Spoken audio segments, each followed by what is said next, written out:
Nashik police ठाण्यामध्ये अंबड या police स्टेशनमध्ये आपत्कालीन किंवा कायदा व सुव्यवस्थेची कुठलीही परिस्थिती नसताना पोलीस निरीक्षक राजपूत यांनी केवळ मजा मस्ती म्हणून स्वतःच्या शासकीय पिस्तुलातून गोळीबार केल्याची धक्कादायक घटना उघडकीस आलेली आहे।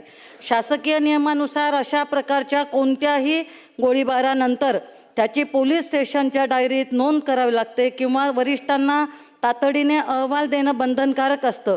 परंतु या घटनेला बरेच दिवस झाले तरीही संबंधित अधिकाऱ्यांनी यावर मौन बाळगलेले आहे। यामध्ये ट्रेनी PSI साळुंखे आणि दत्ता धिंदळे हे दोघंही जखमी झालेले आहे।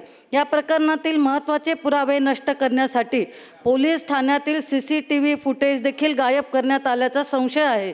सर्वसामान्य नागरिकांकडून किरकोळ चूक झाली तर त्यांच्यावर तात्काळ गुन्हे दाखल होतात, परंतु स्वतःच्याच एका बेजबाबदार अधिकाऱ्याला पाठीशी घालत असल्याने नाशिकमधील जनतेमध्ये तीव्र संताप निर्माण झालेला आहे। त्यामुळे या प्रकरणाचे गांभीर्य लक्षात घेऊन उच्चस्तरीय चौकशी करून यांच्यावर कारवाई